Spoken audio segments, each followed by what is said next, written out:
Hi friends, ಎಲ್ರಿಗೂ ನಮಸ್ಕಾರ. ನಾನಿವತ್ತಿಲ್ಲಿ ನಮ್ಮ ಶಿರಾ ಸ್ಟೈಲಲ್ಲಿ ಹಾಗಲಕಾಯಿ ಸಾಂಬಾರು ಮಾಡೋದು ಹೇಗೆ ಅಂತ ಹೇಳ್ಕೊಡ್ತಾ ಇದ್ದೀನಿ. ಕುಕ್ಕರಲ್ಲಿ ಬೇಳೆ ಹಾಕ್ಕೊಂಡು ಬೇಳೆ ಚೆನ್ನಾಗಿ ತೊಳ್ಕೊಂಡು ಅದನ್ನು ಒಂದೆರಡು ವಿಸಲ್ ಕೂಗಿಸ್ಕೊಂಬಿಡಿ. ಬೇಳೆ ಕಲಸೋಗಂಗೆ ಬಂದರೆ ಟೇಸ್ಟ್ ಚೆನ್ನಾಗಿರುತ್ತೆ. ಅದ್ರ ಜೊತೆಗೆ ಸ್ವಲ್ಪ ಕಡಲೆಬೇಳೆ ಆ್ಯಡ್ ಮಾಡಿದ್ರೂ ಚೆನ್ನಾಗಿರುತ್ತೆ. ತೊಗರಿಬೇಳೆ ಮತ್ತು ಕಡಲೆಬೇಳೆ 2 ಹಾಗಲಕಾಯಿ ತೊಗೊಂಡಿದ್ದೀನಿ. ನಮ್ಮ ಮನೇಲಿ ಯಾರೂ ಹಾಗಲಕಾಯಿ ತಿನ್ನಲ್ಲ, ನಮ್ಮ ಮನೆಯವರು ಮಾತ್ರ ತಿನ್ನೋದು. ಅವರಿಗೆ 2 ಹಾಗಲಕಾಯಿ ತೊಗೊಂಡಿದ್ದೀನಿ. ಅದನ್ನು ಈ ಥರ ಕಟ್ ಮಾಡಿಕೊಂಡು ನೀಟಾಗಿ ತೊಳ್ಕೊಬೇಕು. ನೋಡಿ, ಆ ಥರ ಸ್ಲೈಸಾಗಿ ಕಟ್ ಮಾಡ್ಕೊಂಡಿದ್ದೀನಿ. ತುಂಬ ತೆಳು ಮಾಡ್ಕೊಂಡಿಲ್ಲ, ಸ್ವಲ್ಪ ದಪ್ಪನೇ ಇದೆ. ನೆನೆಸಿಟ್ಬಿಟ್ಟು ಒಂದು 2 ಮಿನಿಟ್ಸು ಸ್ಲೈಸಾಗಿ ಕಟ್ ಮಾಡಿ ಬಾಣಲಿಗೆ ಎಣ್ಣೆ ಹಾಕ್ಬಿಟ್ಟು ಅದನ್ನು ಚೆನ್ನಾಗಿ ಡೀಪ್ ಫ್ರೈ ಮಾಡಬೇಕು. ಅದು ಬ್ರೌನಿಷ್ ಬರಬೇಕು. ಕೈಲಿರೋದನ್ನು ಚೆನ್ನಾಗಿ ಇಟ್ಕೊಂಡು ಎಣ್ಣೆ ಹಾಕ್ಬಿಟ್ಟು ಫ್ರೈ ಮಾಡ್ಕೊಂಡಿದ್ದೀನಿ. ನೋಡಿ, ಸಿಮ್ಮಲ್ಲಿರಬೇಕು ಸ್ಟವ್ನ. ಆಮೇಲೆ ನಾವು ಅದಕ್ಕೆ ಸ್ವಲ್ಪ ಉಪ್ಪು ಹಾಕ್ಬಿಟ್ಟು ಸೌಟಲ್ಲಿ ಆಡಿಸ್ಬೇಕಾದ್ರೆ ಸ್ಟವ್ನ ರೈಸ್ ಮಾಡಬೇಕು.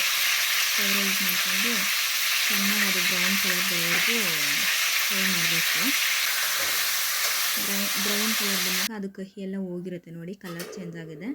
ಅದು ನನಗೆ ಒಂದು ಪ್ಲೇಟಿಗೆ ಎತ್ಕೋಬೇಕು. ಅದು ಫುಲ್ಲು ಪಾತ್ರಕ್ಕೆ ಸುರಿದ್ಬಿಟ್ರೆ ಅದು ಎಣ್ಣೆ ಇರುತ್ತೆ ತಳದಲ್ಲಿ, ಅದು ಕಹಿ ಅಂಶ ಎಲ್ಲ ಅದರಲ್ಲೇ ಉಳ್ಕೊಳ್ಳುತ್ತೆ ಅಂತ ನಾನು ಹಿಂಗೆ ಒಂದು ಪ್ಲೇಟಿಗೆ ಎತ್ಕೊತೀನಿ. ಪ್ಲೇಟಲ್ಲಿ ಎತ್ಕೊಂಡು ಪ್ಲೇಟಿಗೆ ಹಾಕ್ಕೊಂಡು ಮತ್ತು ಆ ಬಾಣಲಿನ ಕ್ಲೀನ್ ಮಾಡಿಕೊಂಡು ಮತ್ತು ಸ್ವಲ್ಪ ಎಣ್ಣೆ ಹಾಕ್ಕೊಂಡು ಖಾರಕ್ಕೆ ಏನು ಬೇಕಂತ ರುಬ್ಕೊತೀನಿ. ನೋಡಿ, ಈರುಳ್ಳಿ, ಬೆಳ್ಳುಳ್ಳಿ, ಫಸ್ಟು ಈರುಳ್ಳಿ ಹಾಕೋಣ. ಈರುಳ್ಳಿ, ನೆಕ್ಸ್ಟ್ ಬೆಳ್ಳುಳ್ಳಿ, 2 ಟೊಮೊಟೊ ಹಾಕ್ಕೊಂಡಿದ್ದೀನಿ. 2 ಹಾಗಲಕಾಯಿ ಹಾಕ್ಕೊಂಡಿದ್ದೀನಲ್ವ, ಅದಕ್ಕೆ 2 ಟೊಮೊಟೊ ಆ್ಯಡ್ ಮಾಡಿಕೊಂಡು ಚೆನ್ನಾಗಿ ಡೀಪ್ ಫ್ರೈ ಮಾಡ್ಕೊತೀನಿ. ಮತ್ತು ತೆಂಗಿನಕಾಯಿ ತುರಿದಿಟ್ಕೊಂಡಿದ್ದೀನಿ. ಟೊಮೊಟೊ ಅದನ್ನು ಚೆನ್ನಾಗಿ ಫ್ರೈ ಮಾಡಿಕೊಂಡು ಸ್ವಲ್ಪ ಬ್ರೌನ್ ಕಲರ್ ಬರಬೇಕು. ಆ ಥರ ಫ್ರೈ ಮಾಡ್ಕೊಂಡು ಅದಕ್ಕೆ ತೆಂಗಿನಕಾಯಿ ಆ್ಯಡ್ ಮಾಡಿ, ತೆಂಗಿನಕಾಯಿನ ಸ್ವಲ್ಪ ಫ್ರೈ ಮಾಡಿ ಲೈಟಾಗಿ ಫ್ರೈ ಮಾಡಿ ಅದಕ್ಕೆ ಧನಿಯಾ ಪುಡಿ, ಖಾರದ ಪುಡಿ ಅಷ್ಟೇ. ಇನ್ನೇನು ಜಾಸ್ತಿ ಮಸಾಲೆಗಳು ಆ್ಯಡ್ ಮಾಡಲ್ಲ. ಧನಿಯಾ ಪೌಡರ್ 2 ಸ್ಪೂನು, ಖಾರದ ಪುಡಿ 1 ಸ್ಪೂನ್ ಹಾಕ್ತಾ ಮನೇಲೆ ಮಾಡಿರೋದು. ಧನಿಯಾ ಪೌಡ್ರು ಮನೇಲೆ ಮಾಡಿರೋದು ನಾನು ಹಾಕೊಳ್ಳೋದು. ನಾವು ಹೊರಗಡೆಯಿಂದ ಏನೂ ತರಲ್ಲ, ಎಲ್ಲ ಮನೇಲೇ ಪ್ರಿಪೇರ್ ಮಾಡ್ಕೊತೀನಿ ನಾನು. 2 ಸ್ಪೂನ್ ಧನಿಯಾ ಪುಡಿ, 1 ಸ್ಪೂನ್ ಖಾರದ ಪುಡಿ.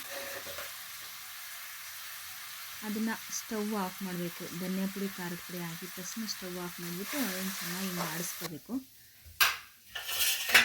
ಆಡಿಸ್ಕೊಂಡು ನಾನು ಸ್ಟವ್ ಆಫ್ ಮಾಡಿಲ್ಲ, ಯಾಕಂದರೆ ನೆಕ್ಸ್ಟ್ ನಾನು ಒಗ್ಗರಣೆಗೆ ಇಡ್ತೀನಿ. ಅದಕ್ಕೆ ಇಳಿಸ್ಕೊಂಬಿಟ್ಟೆ. ಅದನ್ನು ಆಡಿಸ್ಕೊಂಡು ಅದು ತಣ್ಣಗಾಗೋವರೆಗೂ ಸೈಡಲ್ಲಿಡಬೇಕು. ಒಗ್ಗರಣೆಗೆ ಎಣ್ಣೆ, ಸಾಸಿವೆ ಅಷ್ಟು ಹಾಕ್ಕೊಂಡು ಈರುಳ್ಳಿ ಹಾಕ್ಬಿಟ್ಟು ಫ್ರೈ ಮಾಡಿ ಹುರಿದಿಟ್ಟಿರೋದು ಹಾಗಲಕಾಯಿ ಹಾಕೋಬೇಕಾಗುತ್ತೆ. ಹುರಿದಿಟ್ಟಿರೋ ಹಾಗಲಕಾಯಿ ಹಾಕ್ಕೊಂಡು ಬೇಯಿಸಿಟ್ಟಿರೋ ಬೇಳೆ ಹಾಕ್ಕೊಂಡು ಕುದಿಸೋಕ್ಕಿಡಬೇಕು. ಕುದಿಯೋಕ್ಕಿಟ್ಮೇಲೆ ನಾನು ಇದು ಫ್ರೈ ಮಾಡಿದಾಗೆಲ್ಲ ತಣ್ಣಗಾಗಿರುತ್ತೆ. ಅದನ್ನು ರುಬ್ಕೊತೀನಿ. ಬೇಳೆ ಬೆಂದೋಗಿದೆ, ಅದನ್ನು ಹಾಗಲಕಾಯಿ ಜೊತೆ ಹಾಕ್ಕೊಂಡು ಫ್ರೈ ಮಾಡಿರೋದೆಲ್ಲ ತಣ್ಣಗಾಗಿದೆ. ಅದನ್ನು ರುಬ್ಕೊತೀನಿ ಜಾರಲ್ಲಿ. ರುಬ್ಕೊಂಡು ಮತ್ತು ಅದರೊಳಗೆ ಆ ಬಾಂಡೆ ಎಲ್ಲ ತೊಳೆದಿರೋ ನೀರು ಇಟ್ಕೊತೀನಿ. ಯಾಕಂದರೆ ಅದ್ರ ಖಾರ ಎಲ್ಲ ಕಚ್ಕೊಂಡಿರುತ್ತಲ್ಲ, ಅದಕ್ಕೆ ಅದನ್ನು ತೊಳೆದು ಇಟ್ಕೊತೀನಿ. ಏನೂ ವೇಸ್ಟ್ ಮಾಡಲ್ಲ, ಟೇಸ್ಟ್ ಹೋಗ್ಬಿಡುತ್ತೆ ಅಂತ. ಖಾರ ರುಬ್ಬಿಟ್ಟು ಇದು ಕುಯ್ಕೊಂಡು ಎಷ್ಟು ಬೇಕೋ ಅಷ್ಟು ನೀರು ಆ್ಯಡ್ ಮಾಡಬೇಕು. ನೀರು ನಮಗೆ ಎಷ್ಟು ಬೇಕೋ, ತಿಕ್ನೆಸ್ ಎಷ್ಟು ಬೇಕೋ ಅಷ್ಟು ನೀರು ಹಾಕ್ಕೊಂಡು ತುಂಬ ತೆಳು ಮಾಡಬೇಡಿ. ತುಂಬ ತೆಳು ಮಾಡಿದ್ರೆ ತೆಳು ಮಾಡಬಾರ್ದು. ತೆಳು ಮಾಡಿದ್ರೆ ಚೆನ್ನಾಗಿರಲ್ಲ. ಸ್ವಲ್ಪ ಮಂದನೇ ಇರಬೇಕು. ಸ್ವಲ್ಪ ಅದಕ್ಕೆ ಸ್ವಲ್ಪ ಬೆಲ್ಲ ಆ್ಯಡ್ ಮಾಡಬೇಕು.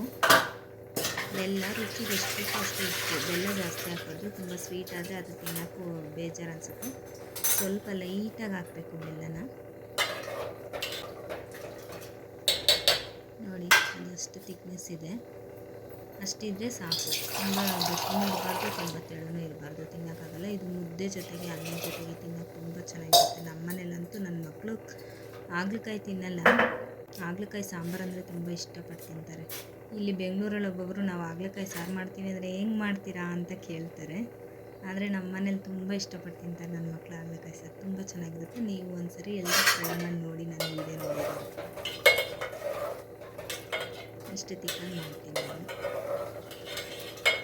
ನಮ್ಮ ಶಿರಾ ಕಡೆ ತುಂಬ ಜನ ಮಾಡ್ತಾರೆ.